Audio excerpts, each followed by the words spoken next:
experiência norte-americana e perspectivas para o Brasil. Para presidir esse painel, convidamos o excelentíssimo senhor juiz federal André Prado de Vasconcelos, vice-presidente da Associação de Juízes Federais do Brasil, AJUF, e coordenador deste evento.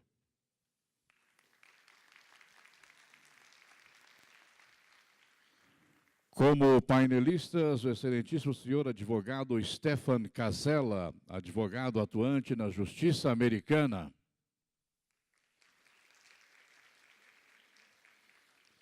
Excelentíssimo senhor Procurador da República, José Robalinho Cavalcante, presidente da Associação Nacional dos Procuradores da República, ANPR. Perguntas poderão ser encaminhadas por escrito para o nosso cerimonial. Se tivermos tempo, serão respondidas ou, em outra oportunidade, por e-mail. Senhoras e senhores, para conduzir esse painel, com a palavra o juiz federal André Prado de Vasconcelos. Boa tarde a todos. Vamos reiniciar os nossos trabalhos. And, first of all, I would like to say to you, Professor Casella, that I was looking for a definition of the hospitality of people that live in Minas Gerais, and I found on the internet one interest, a very good thought of what embodies our hospitality. It says that we are people that are shy, but at the same time are friendly, and people of Minas Gerais will do their best to always make you feel at home.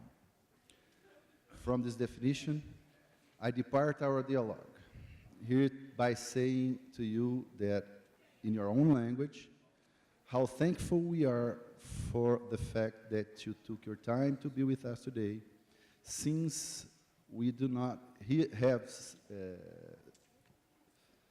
civil and RAM forfeiture action in Brazil, yet still your presence, your knowledge, your experience that helped many countries around the world to make their way to construe the legislation on the subject is appreciated here. In particular, in my particular case, I have also to thank you for taking time since 2006, 12 years ago, when we shared our experience, when you shared your experience with me in I think 1 hour almost conversation that helped me draft what would become my book years later. Thank you very much, Professor. And now, if you allow me to switch the button and turn to my own language, I will address the audience in my native language to give a small definition on civil in rem forfeiture action. Bem, pessoal, essa era só uma forma da gente agradecer ao professor pela sua presença aqui. E, falando em português, eu não sei se já está na agulha aí, sobre extinção civil de domínio, a questão mais importante a ser definida quando nós pensamos em extinção civil de domínio, eu gostaria também, antes de fazer uma menção à presença do Roberto, da Engeia, que será o nosso parceiro, presidente da Engeia, que aqui se encontra. A Engeia é parceira da Justiça Federal. Muito obrigado pela presença, Roberto. Quando nós falamos de extinção civil de domínio, nós perseguimos aquilo que é o de mais caro às organizações criminosas. Vocês podem passar que é o lucro. Se nós não encontrarmos nos delitos financeiros uma maneira de fazer cessar o lucro, profit, não vai haver instrumento jurídico que resolva, ou operação que resolva, a meu sentir.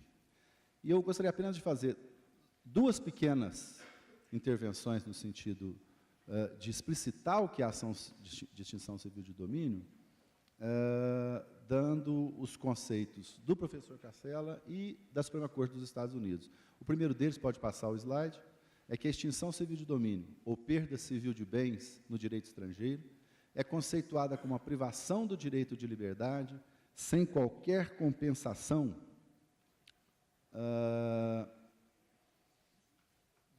a seu titular, em razão de aquela ter sido usada de maneira contrária às determinações legais do ente soberano, Em outras palavras, o governo confisca a propriedade porque ela está sendo usada em violação do ordenamento jurídico e, em razão disso, seu perdimento ocorre como consequência da conduta ilegal. Aliás, este é da Suprema Corte, passa para mim o próximo, a definição de extinção civil de domínio, quando diz que quando uma lei estabelece que, diante do cometimento de um certo ato específico, a propriedade usada ou ligada a esse ato pode ser objeto de perdimento, ocorre imediatamente após o cometimento do ato tipificado em lei, ou seja, o direito de propriedade é então investido na titularidade, no caso deles lá dos Estados Unidos, embora esse título não seja perfeito até a condenação judicial. O perdimento, então, consiste na transferência legal do Instituto de Propriedade aos Estados Unidos ao tempo do cometimento do ilícito. A condenação, quando obtida, é retroativa no tempo, sendo desconsideradas as alienações e vendas ocorridas desde então, até mesmo compras feitas de boa-fé. Trocando em miúdos, é a possibilidade de retirar em um procedimento civil a propriedade da pessoa que praticou o delito ou que deixou que a sua propriedade fosse utilizada nesse fim, para usar os valores arrecadados no aparelhamento dos órgãos oficiais de combate ao respectivo ilícito. É usar o dinheiro do criminoso para apurar e punir o seu próprio crime. E por ser um procedimento civil, essa é a grande diferença, por ser um procedimento civil, ele tem necessidade de prova para fins de condenação de menor força do que a condenação criminal. O que no direito americano se chama de preponderância das evidências ou preponderance of evidence, que é o nível de certeza quanto a uma ação civil, não torna necessária a condenação do indivíduo no aspecto penal, que é quando se faz através de uma certeza acima do razoável, ou, em inglês, beyond a reasonable doubt. Os nossos palestrantes de hoje vão tratar desse assunto, que ainda é novo para nós, mas já é muito conhecido por países vizinhos, como Colômbia e mesmo México.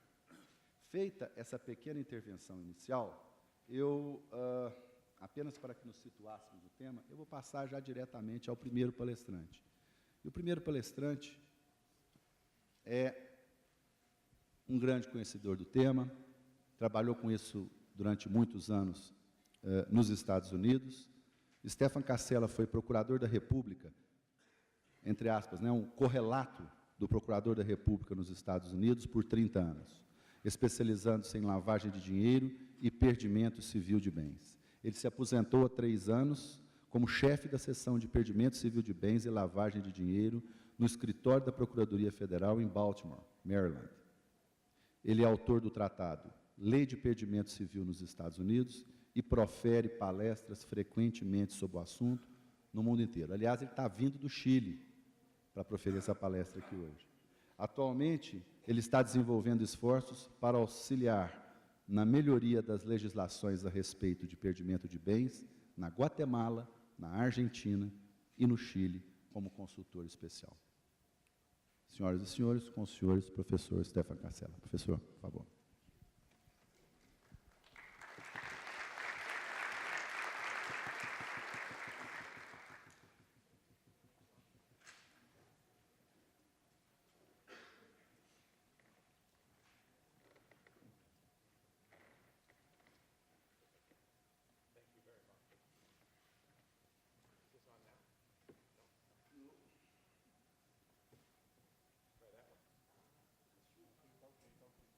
Hello? Now we're on. Hello, everyone. Andre, thank you very much for that kind introduction. That was very kind. It's my honor and pleasure to be here. This is my first trip ever to Brazil. I'm so happy to make new friends, to see old friends, and to contribute in some small way to this very important program. This morning we heard Professor Mendito talk about the use of non-conviction-based forfeiture in Italy in mafia cases. My topic is the critical role that this kind of forfeiture, non-conviction-based forfeiture, plays in the enforcement of all criminal laws, and why it is important for countries to enact legislation making it possible to recover assets in this fashion. I'm going to talk about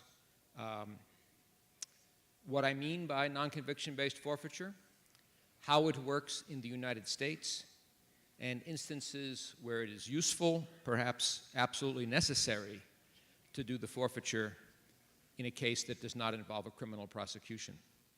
If I have some time, I'll conclude with some examples of civil forfeiture cases that involve international money laundering that would be of interest to everyone. But I'm going to try to keep my remarks to 20 minutes. Okay. In the United States, where I was a prosecutor for many years, we have, as in most countries, the ability to recover two kinds of assets: the proceeds of the crime and the property that is used to commit the crime, sometimes called the instrumentality of the crime. And we can do this in the United States for most federal crimes, regardless of where the property is located. So if the crime occurred in the United States, but the property is not in the United States, but in some other place, we can still get the court to make a forfeiture order. And also, if the crime occurred someplace else, like Brazil, but the property is now in the United States, we can get the court to make a forfeiture order.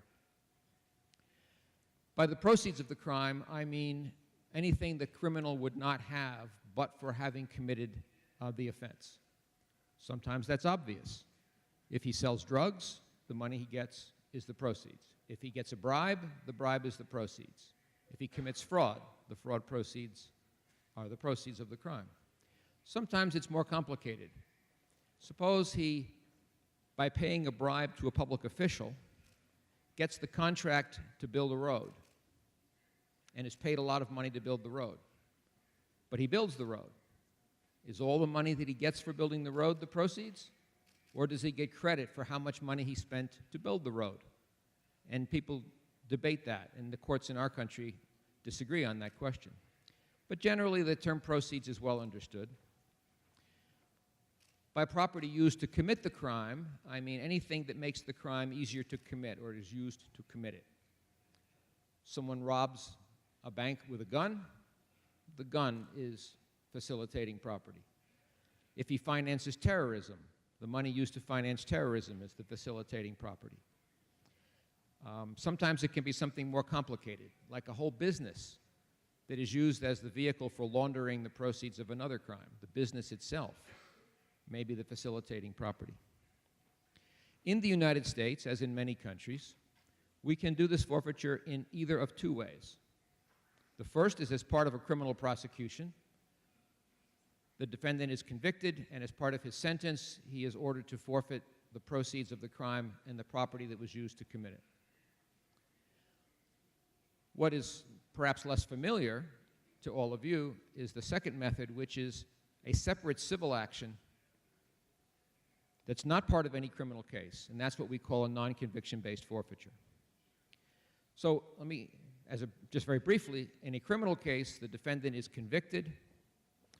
The government proves that this particular money or this particular thing was derived from or used to commit the crime, and the court can enter a forfeiture judgment. If he has already spent the money, it can be a value-based judgment. If he made $10 million from a fraud scheme, the court can order him to forfeit $10 million even if he has already spent the actual fraud proceeds. Civil forfeiture works differently. These are actions against the property. The government identifies the property, the gun, the bank account, the airplane, the business that was derived from or used to commit the crime, and it names that as the subject of the case. That's why in the United States our civil forfeiture cases have what will seem to you to be very silly names. The United States of America versus $65,000. The United States of America versus one Ford automobile, or the United States of America versus a bank account. It doesn't mean that the property did something wrong. It just means that this is the subject matter of the case. And anyone with an interest in this property is free to intervene. So what, for us, civil forfeiture is a convenient way of litigating everyone's interest in the property at the same time. Like if we were to come into this room after lunch and we were to find that there was that glass of water next to my chair was actually poison and there's a person lying here poisoned, and we want to make sure that the poison is not used again to commit a crime, without having to figure out who committed the poisoning, we just bring an action called the United States of America versus one glass of poison and ask anyone who wants to come in to intervene and claim the property. And if no one does, we claim the property by default. And if someone does, then I'll describe to you in a moment how the procedure works. This is not a new concept for us. As long ago as the 18th century, the United States Congress enacted non-conviction-based forfeiture laws. Why? Because at the time we were concerned with two categories of crimes. One was piracy, the other was slave trafficking that involved ships that we could lay hands on and seize, but the owner of the ship, the pirate or the slave trafficker, he was somewhere else, in the Caribbean or in some other foreign country, and we could not get jurisdiction over him to bring a criminal case. And so the concept developed of bringing the action against the thing that you could seize, the ship or its cargo, and making the property owner come in to contest that. That's how civil forfeiture still works in the United States today. The government files an action naming the property. It sends notice to anyone who might have an interest in the property and invites anyone to make a claim. If someone does, then the government must prove two things by a balance of the probabilities. One is that a crime occurred, and the second is that this property was derived from or used to commit that crime. If the government proves those two things, title passes to the United States. If no one filed a claim, the United States gets title by default. But if someone files a claim and we cannot make the showing on those 2 points, the property goes back to the person from whom it was seized. The question is often asked, does this satisfy due process? The answer is yes, because no forfeiture can take place unless everyone with an interest in the property is given notice of the procedure and an opportunity to contest it. Everyone is given an opportunity to file a claim, as we call it. But in the end, if the government is able to establish the two things it must prove, it can obtain the property without having to get a criminal conviction. We use non-conviction-based forfeiture in a vast variety of cases. In the child pornography cases that my colleague Steve Rocky talked about this morning, in drug cases, in public corruption cases, in fraud cases.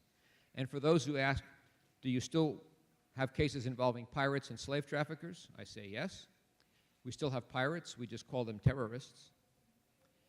And we still have slave traffickers. As you heard this morning, they're now sex traffickers, or people involved in the sex trade. The important thing about civil forfeiture that I want to emphasize is, again, that it does not require a conviction or even the criminal case, but we still must prove, by a balance of probabilities, that there was a crime and this property was derived from the crime. It's also important to emphasize that in the case of the tools, the facilitating property, the gun or the business that was used to commit the crime, the property may be forfeited even though the owner of the property was not the wrongdoer. But that person would have the right to say, I did not know that my property was being used to commit a criminal offense. We call that the innocent owner defense. For example, someone uses his wife's car to rob a bank. If she knew about it and allowed it to happen, we could forfeit the car as the instrument of the crime without having to bring a criminal case against the wife. But if she did not know about it, if she was an innocent owner of the car, then she would win and she would get her car back.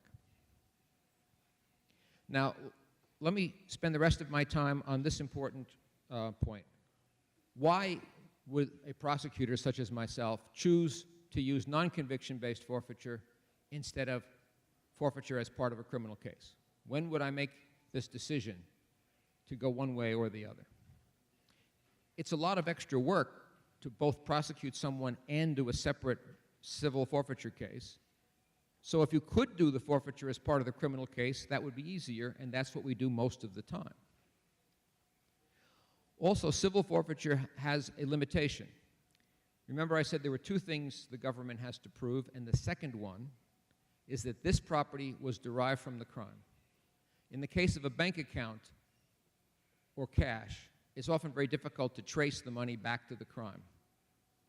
I worked on a case many years ago from Brazil, where there was an individual who had $8 million in the United States, derived from a crime here in Brazil. And we tried to recover it as a non-conviction-based forfeiture action, and we failed. I admit, we failed because we could not trace the money that we found in the United States back to the Brazilian crime. Instead, after many years of trying, we enforced a Brazilian criminal forfeiture order, and that was the way in which we accomplished this. But you do have to do that tracing. So in general, in the United States, we prefer to do the forfeiture criminally if we can. But there are many instances when we cannot or we should not, and here's what they are. The first one is where the forfeiture is unopposed. If no one is going to oppose the forfeiture, then it's simple enough to file the action and get a judgment and be finished, and saves everyone a lot of resources. The second is when the wrongdoer is dead or he's incompetent to stand trial. There's not going to be a criminal case, and if there's not going to be a criminal case, there's not going to be a sentencing and a criminal forfeiture. So if the bad guy is now dead or he's incompetent to stand trial, civil forfeiture is our only remedy. Third, the defendant is alive, but he is a fugitive, or he's a foreign national. Someone committed the crime in my country, but now he has fled, and I cannot get hands on him, but he left his property behind. Or he is someone from another country. He's perhaps a Brazilian who committed a crime, and he put his money in the United States. And I cannot get hands on him to prosecute him, but I have custody of the money. We do many cases of that nature involving public corruption from countries all over the world. I've worked on cases from Nigeria, from Mexico, from Pakistan, as well as Brazil. Also, number 4, we use civil forfeiture when the statute of limitations has run on the criminal case, when it's no longer possible to bring the prosecution because too much time has passed. Number 5, where we do not know who committed the crime. We can prove a crime occurred. Maybe it's military weapons being shipped to terrorists in the Middle East. Maybe it's money intercepted on its way to a country such as North Korea that is using the money to develop a nuclear weapons program.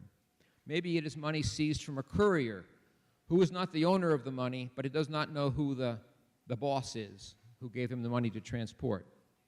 Maybe it's stolen cultural property, statues, paintings, cultural artifacts from countries around the world that find their way into art houses in the United States. In all of those instances, the non-conviction-based forfeiture order will allow us to recover the property without having to determine who committed the crime, but we have no problem in proving that a crime was committed.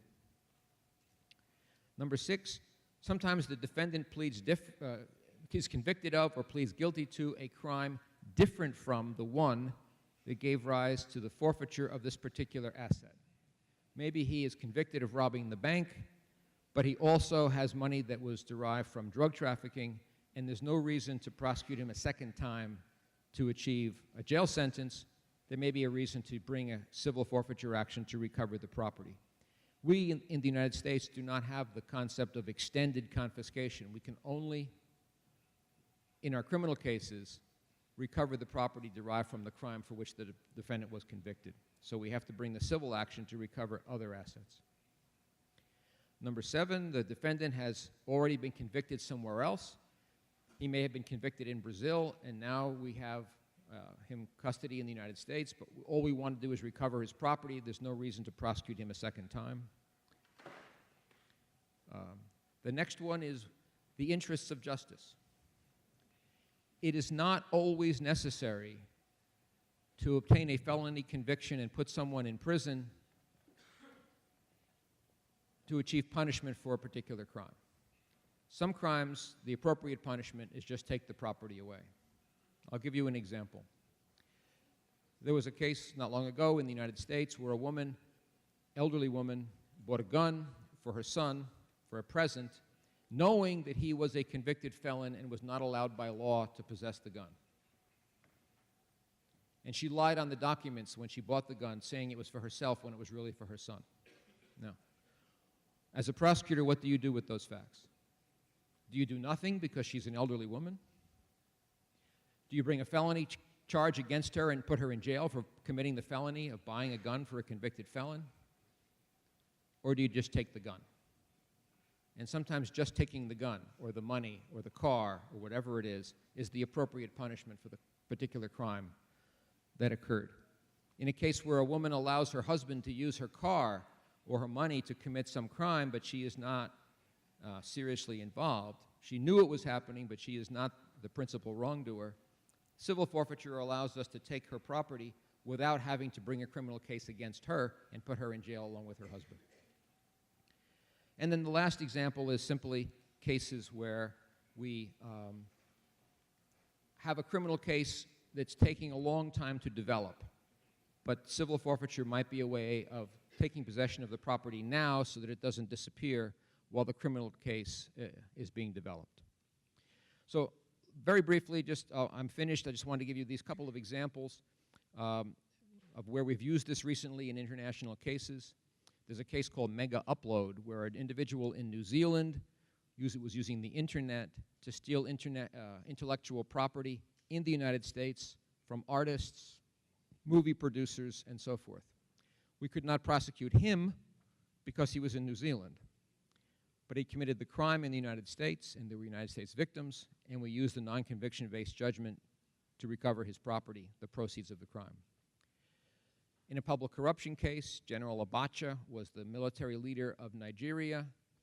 He stole $4 billion from his country. He laundered it through banks in the United States and placed it elsewhere around the world.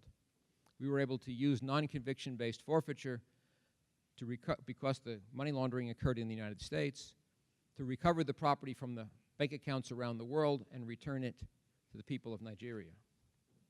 In a case involving Russian organized crime called Prevazon, organized criminals in Russia stole $230 million in Russia and laundered it by buying real estate in New York City.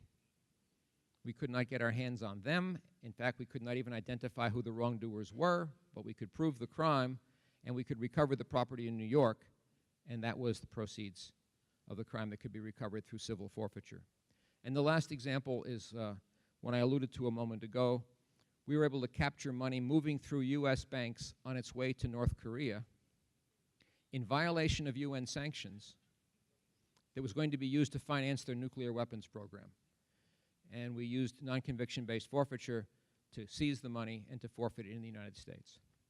So I could give many other examples, but my time is up. Let me just make this last point. This is a tool of law enforcement that has been accepted throughout the world. Most of the English common law countries now have it. Many civil jurisdictions now have it, including, as we heard this morning, Italy, also Spain and Germany, also Guatemala here in this region. They're working on it in Argentina and in Chile. It's a tool that is very, very useful in this international context when we cannot always get our hands on people. And perhaps by having programs like this and sharing our experiences and learning from each other, we can all advance toward the day where our tools match the tools the criminals have as they move their money around the world. So thank you for your attention.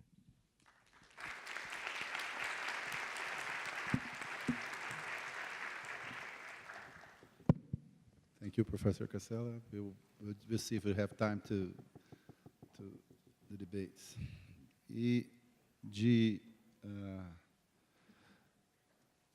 Já em seguida, eu passo a leitura do currículo do nosso segundo palestrante da tarde, o Procurador Regional da República, José Robalim Cavalcante.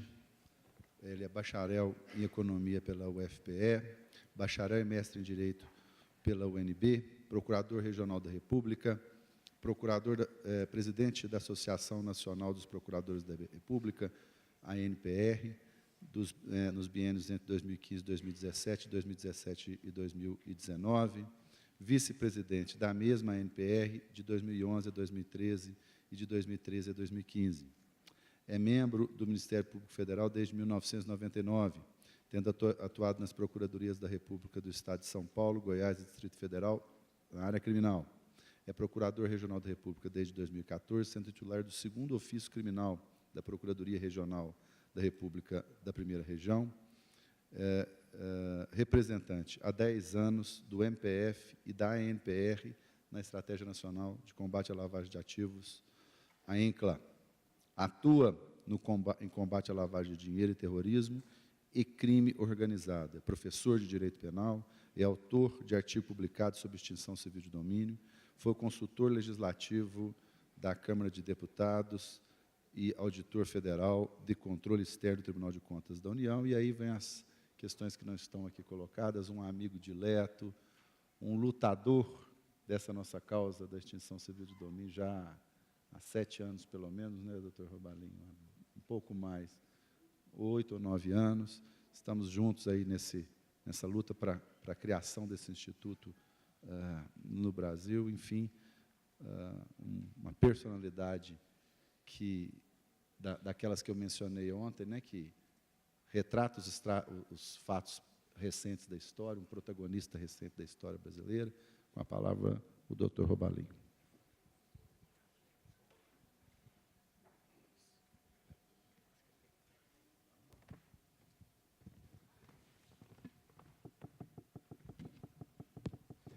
Boa tarde a todos. Resolvi ficar em pé aqui, que eu fico um pouco mais organizado da bagunça de anotações que eu trouxe. Quero dizer, antes de mais nada, que é uma honra estar aqui presente com vocês, uma honra o convite da AJUF, a pessoa do meu amigo André Vasconcelos, que com tanta generosidade me apresentou agora. Não sei se mereço todas essas palavras que ele colocou. E do meu também amigo Roberto Veloso, presidente da Associação dos Juízes Federais do Brasil. Quero dizer que, como disse o André, já estamos nessa batalha sobre essa questão da extinção de domínio via ENCLA, pelo menos há 8 anos, eu e André, mas assim, a ENCLA já discute esse assunto há mais de uma década.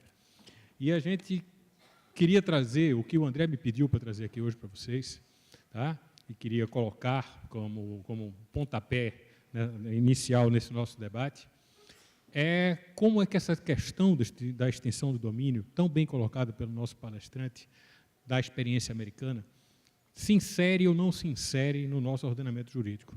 Qual é a nossa questão, a nossa discussão? Já foi bem exposto aqui que é um instituto que foi criado no Common Law e que é um instituto que se referencia em 2 pontos que são importantes. Eu tenho que falar um pouco, fazer uma pequena digressão, apesar do pouco tempo, sobre a natureza jurídica, para a gente poder refletir nas dificuldades que nós temos hoje no Parlamento e as resistências que enfrenta a extinção do domínio. Primeiro, a extinção do domínio é uma ação civil, como o André já colocou muito bem. E, mais do que isso, é conceituado pela ONU como uma ação civil de perdimento independente da ação penal ou da condenação criminal. Não se trata de um confisco penal estendido, de um confisco penal antecipado. É um processo civil independente. Este é o conceito.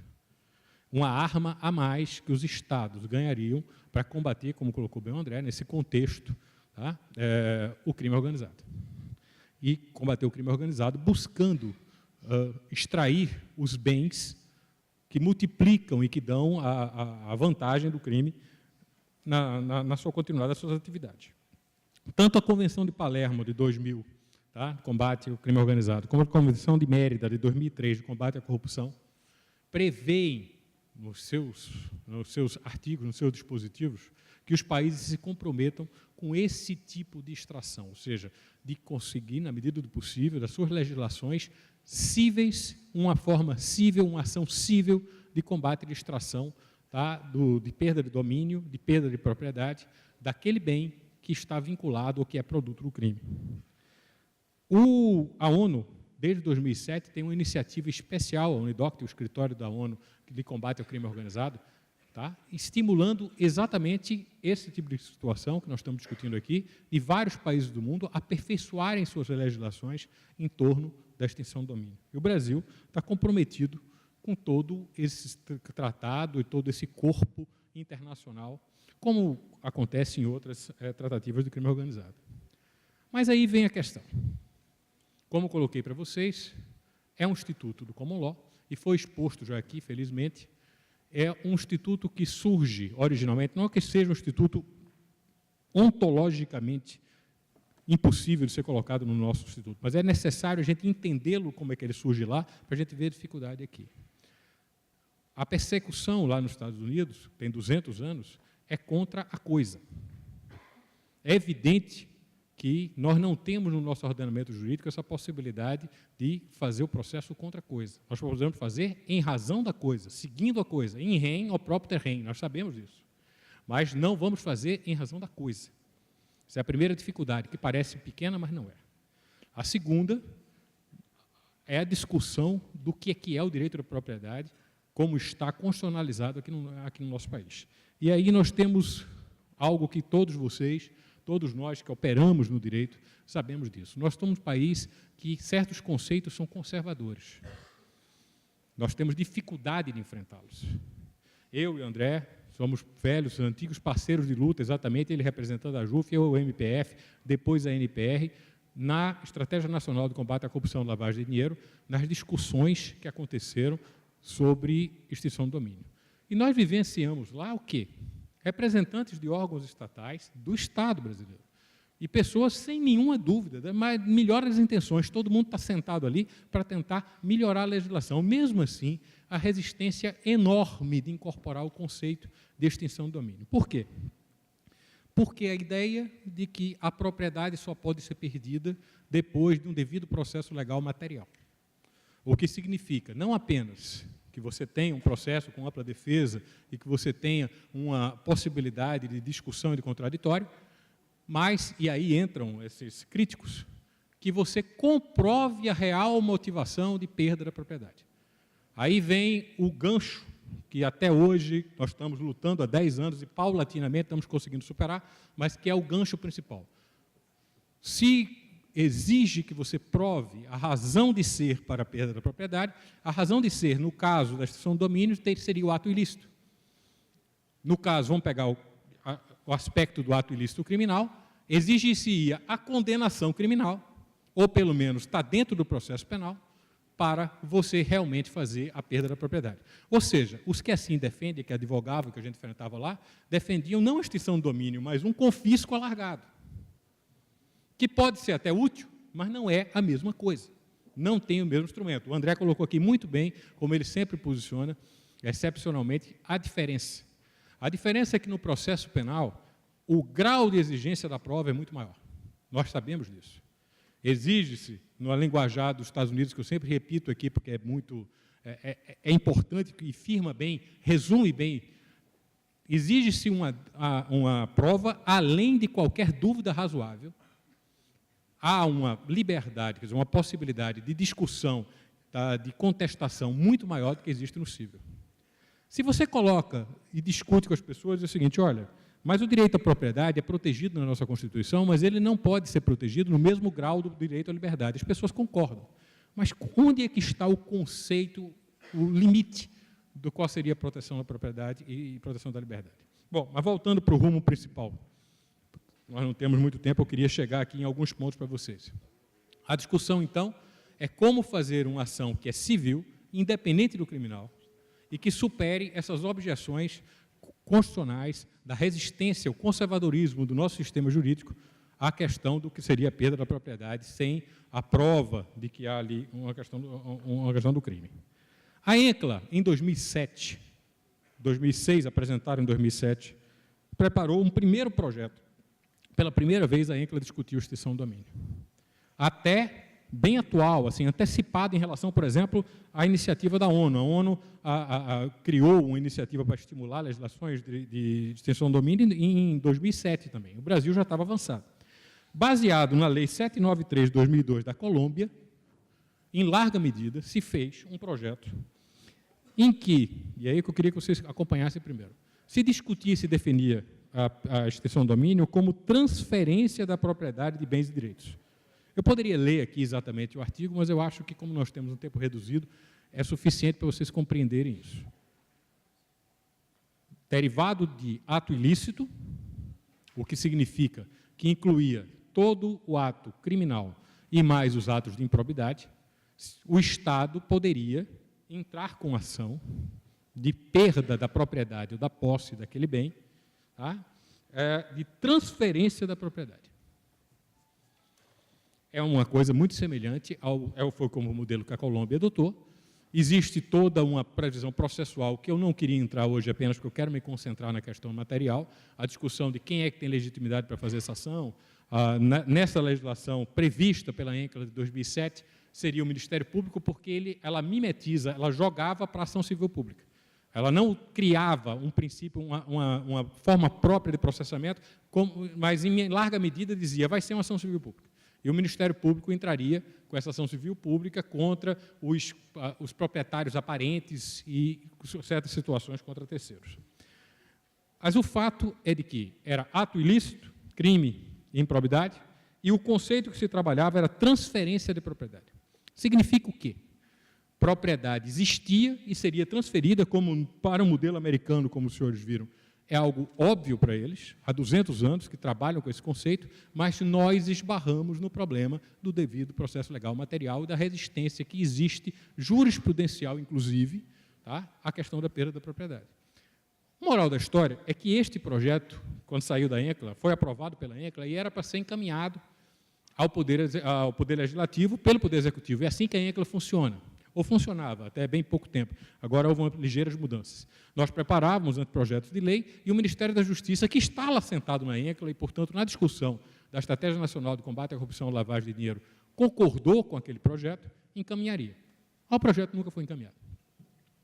Um governo atrás do outro, havia uma resistência muito grande, fizeram um seminário internacional, o André se lembra disso, em 2009, trouxeram especialistas do mundo inteiro, advogados, botando em dúvida, olha, não pode, porque não pode se perder a propriedade, transferir a propriedade dessa forma, e o projeto estava enganchado. A ENCLA voltou à carga. Em 2010 e 2011, foi aí que eu e o André entramos. Nessa de 2007, eu já estava na ENCLA, mas não participei desta ação. Vejo queridos amigos do Ministério Público Federal aqui, só para relatar para eles e para todos, quem representou o MPF nessa primeira carga de discussões foram Luísa Cristina e o Wellington Saraiva, portanto, estávamos muito bem representados também, mas esse projeto não andou. Em 2010, fui eu que fui indicado, o André, indicado pela JUF. Nós passamos 2 anos debatendo com órgãos gerais do governo, difícil, a AGU coordenando, e a AGU queria se chegar a um consenso, sim, trabalhou forte nisso, mas também colocava dificuldades numa amplitude muito, muito grande.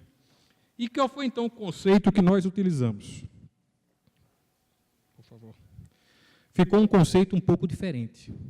Primeiro, em vez de falar-se em transferência da propriedade e sem rol, tá, falou-se em extinção do direito de posse da propriedade. Por que esse conceito é diferente? Porque se eu estou falando de extinção, eu posso partir de 2 situações diferentes.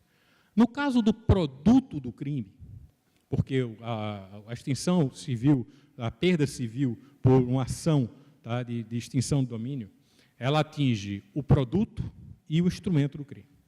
Com o caso do produto do crime, o que eu vou discutir é o seguinte, a propriedade nunca existiu, a propriedade legal não é sua. Para vocês verem que isso não tem nada de inédito, basta nós pensarmos em coisas imemoriais, sempre foi assim no nosso ordenamento jurídico, quando se fala de receptação ou de algum bem imóvel que seja, que está na propriedade de outra pessoa. Se você comprovar de que aquele era meu bem, aquilo era meu veículo, ainda que esteja na mão de um terceiro que comprou de boa fé, o veículo vai voltar para mim. Ele vai ser indenizado pelo sujeito que o vendeu para ele. Ou seja, se reconhece que a propriedade dele não existe porque se baseou numa ilegalidade.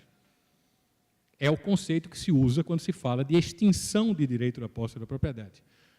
A propriedade nunca se formou legalmente, porque aquele recurso que a embasou, ou o próprio dinheiro, se for o caso, é ilícito.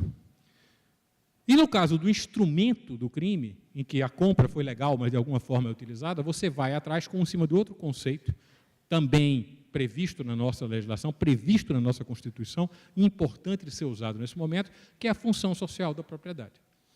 É o mesmo conceito que está por trás da perda do instrumento que está dentro do processo penal e de outras legislações. É você dizer o seguinte: o sujeito usou aquele bem lícito para praticar um crime, fugiu da função social com a propriedade, ou seja, da propriedade protegida, e aquilo pode ser retirado. A própria legislação do tráfico de drogas permite isso, vocês sabem disso, as terras, por exemplo, serem desapropriadas, aquela propriedade, o direito de propriedade é extinto e trazido para o Estado. Não é uma expropriação, enquanto no primeiro conceito poderia se confundir com expropriação. E isso pode parecer uma discussão bizantina, mas não é. Nós passamos 2 anos, eu e André, enfrentando os advogados civilistas, teoricamente advogados do Estado, com boa vontade, e que sempre discutiam: expropriação não pode ser assim. E olhem que a gente nem tinha chegado a discutir externamente com a OAB, com outros acadêmicos. Então, esse conceito tem que ser colocado dessa forma, eu imagino, foi assim que a gente evoluiu, para que permita vencer resistências no Congresso. Por outro lado, diferentemente do projeto original da ENCLA de 2007, este segundo projeto optou por limitar a crimes, os atos de improbidade não permitiriam extinção de domínio, o que é uma concessão, desde logo, não é nada ontológico, porque o ato ilícito permite que você avance com a extinção de domínio de qualquer forma, mas era uma forma de você limitar para poder conseguir viabilizar a ferramenta. E, da mesma forma, eu e o André participamos disso, foi definido um rol de crimes mais graves, tá? De extorsão, crimes contra a administração pública, organização criminosa, em que se poderia usar a extinção de domínio. É bom recordar, embora isso tenha teria que se colocar aqui a experiência internacional para a gente entender, mas vocês todos se lembram que foi o caminho da lavagem de dinheiro. No primeiro momento, nossa lei de 98 tinha o rol fechado de crimes em que podia ser usada lavagem de dinheiro. Isso depois evoluiu para nós chegarmos na legislação de terceira geração que nós temos hoje. É uma forma de quebrar resistências no Congresso. Esse projeto de 2011 foi o projeto adotado pelas 10 medidas, foi o que foi encaminhado para o Congresso por ela, e eu já chego agora na discussão das perspectivas. Eu nem sei, me perdi aqui, o tempo fechou aqui meu... Você me avisa aí, André, quando eu começar a falar demais. As perspectivas que estão no Congresso.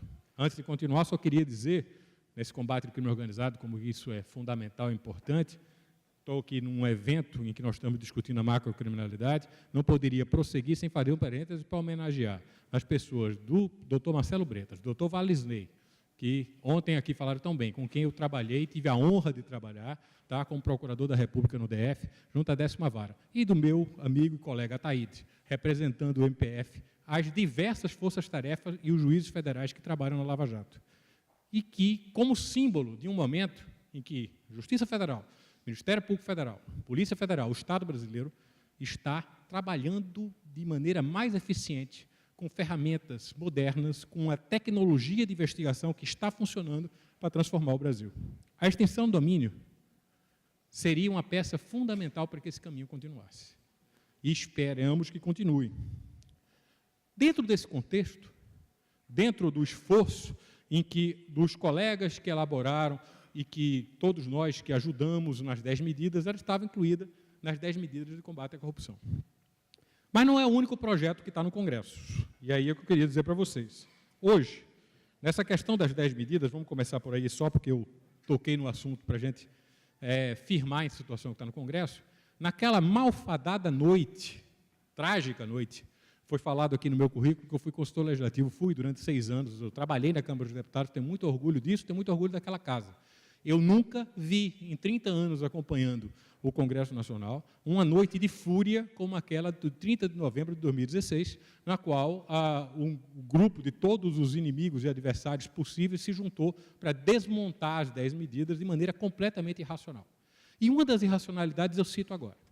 A questão da extinção do domínio foi derrubada pela Câmara, dentro das 10 medidas, com um destaque feito pelo Partido dos Trabalhadores, o que seria natural se fosse uma questão, digamos assim, técnica.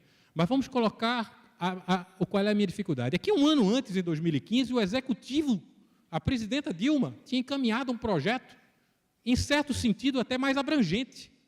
Gostaria de ter aqui chance de mostrar onde é que ele é menos, onde é que ele é mais abrangente, mas o fato é que o governo do PT encaminha um projeto E no dia da votação das 10 medidas, o Partido dos Trabalhadores encabeça, falando-se absurdos lá em cima no Congresso, de que aquilo ali era o autoritarismo em último grau e que não podia avançar. Mas o fato é que esse revés das 10 medidas não acabou com os projetos que estão circulando. E que eu falei dos projetos da primeira geração, 2007, para vocês compreenderem o seguinte. De uma forma ou de outra, hoje tramitam no Congresso as duas versões de projetos da ECLA. O projeto de 2007 foi apresentado, tá, pelo então deputado Vieira da Cunha, não exatamente igual, mas com uma concepção semelhante, em 2011. Ele foi arquivado ao final da legislatura para não ser votado e foi reapresentado pelo deputado Pompeu de Matos, também do Rio Grande do Sul, e pelo senador Lazier Martins. Eles tramitam com o número 246 na Câmara dos Deputados e 257, tá, no Senado Federal. Então, eles estão caminhando com aquela conceituação de extinção de transferência do direito de propriedade. E, apesar do revés das 10 medidas, os projetos das 10 medidas todos foram reapresentados por deputados. Então, nós temos hoje o projeto 107 do senador Rodolfo Rodrigues, 346 do senador Telmário Mota, 4.000 do deputado Miro Teixeira, 3.911 do deputado Índio da Costa, todos eles são projetos idênticos ao que foi apresentado nas 10 medidas e que estão tramitando. Infelizmente, no Congresso Nacional, isso acontece, todos eles acabaram apensados a um projeto antigo do Senado Federal, que não trata de extinção do domínio, é um equívoco técnico aí, tá? Mas que foi apresentado em 2008, já foi aprovado pelo Senado, e que trata de perdimento de bens. Isso pode ser resolvido. Já partindo para finalizar, o que eu queria dizer para vocês é o seguinte, que o revés das 10 medidas, que foi um revés político, de um momento muito particularizado na Câmara, naquela votação, não é o revés completo, a sociedade continua pedindo, aquilo vai acontecer, não dê a vocês todos, não dê a nós todos a sensação de que o Congresso Nacional está contra, que é impossível passar a extinção do domínio, até por todas essas dificuldades jurídicas que eu expus aqui. Não é a sensação que nós temos. Até pela multiplicação de projetos que tem favoráveis e pela multiplicação de projetos em diversos matizes ideológicos diferentes, deputados e senadores de partidos mais de centro, mais à direita e partidos mais à esquerda que apresentaram, acredito que a extinção do domínio está amadurecendo. O trabalho da Lava Jato, o trabalho de combate à corrupção tem um peso muito forte.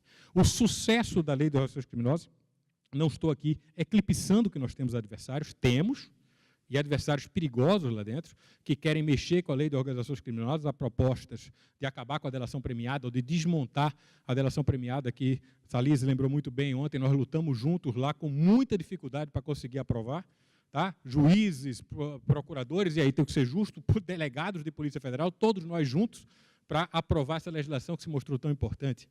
Mas há também a força da sociedade ali dentro. E nesse assunto em particular da extinção do domínio, desvinculado um pouco daquela coisa das 10 medidas que ganhou uma marca que alguns políticos gostavam de bater, os projetos estão andando e tendo pareceres favoráveis.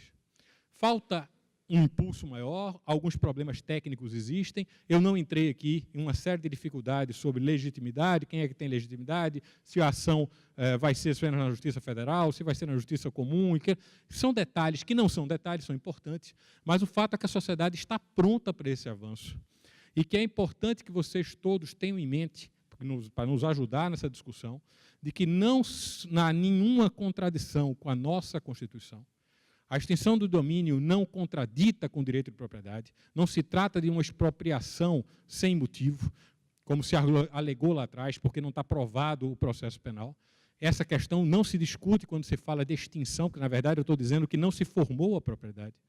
E que nós temos, é essencial que nós avancemos com todas essas nações que foram citadas aqui, para termos esse mecanismo moderno, tá? As forças-tarefas estão aí, o Estado brasileiro, juízes federais, procuradores da República, estão aí demonstrando como esses instrumentos modernos são essenciais para que a gente avance no combate ao crime organizado.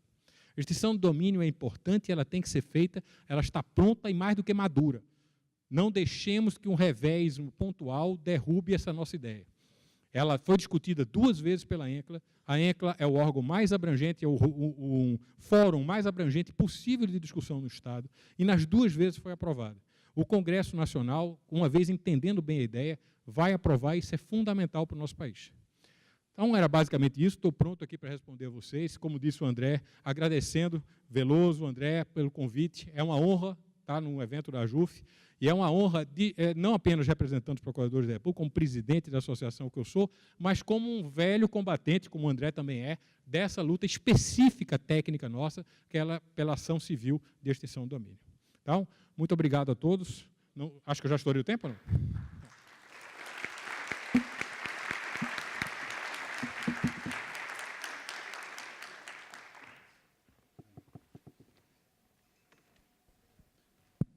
Bem, devido ao avançado, eu ainda, primeiro, até para que a gente possa, um dos aspectos que são importantes e que acho que faltou essa abrangência, vou fazer uma pequena pergunta aqui da mesa e depois nós vamos ter que encaminhar as perguntas que forem feitas. Eu peço a todos os participantes que coloquem o e-mail, porque devido ao avançado da hora, teremos que suprimir a fase de debates, mas há necessidade de se questionar um dos aspectos que são extremamente importantes e que a não adoção dessa legislação veda ao Brasil, por não fazer parte do grupo de nações que tem esse tipo de legislação, exatamente de receber recursos do estrangeiro, que é o instrumento do equitable sharing, ou divisão equitativa de bens. Eu gostaria de saber, e que ele nos apresentasse, eventuais valores que foram recebidos e foram repassados aos demais países em razão desse instrumento. Por favor, professor. Yes. The United States, when it is party to a mutual legal assistance treaty with another country, generally agrees to share the assets that are forfeited 50-50. That's after any victims are taken care of. So if it's a case involving fraud, victims would come first, but then afterwards money can be shared 50-50. And we have done that with many countries around the world. Basically, if a crime occurred in Brazil and you wanted the United States to recover property that was in the United States, we would have two ways of doing it. One would be to bring our own non-conviction-based forfeiture action against the property in the United States, and if we had a treaty that we could share the property with you 50-50 if it was recovered.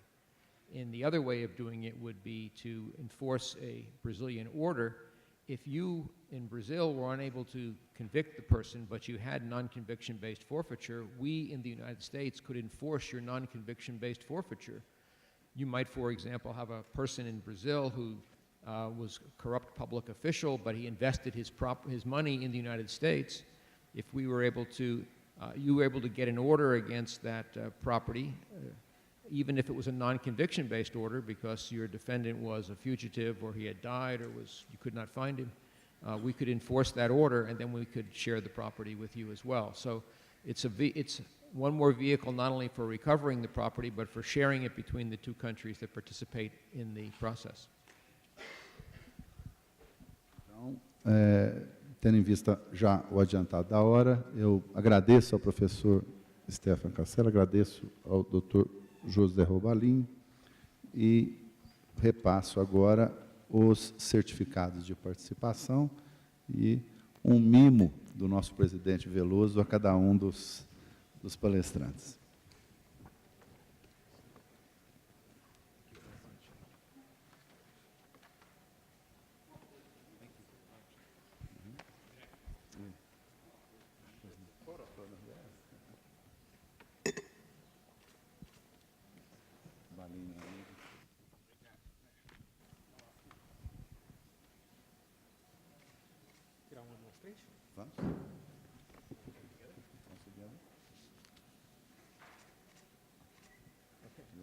E com isso eu declaro encerrado esse painel. Muito obrigado.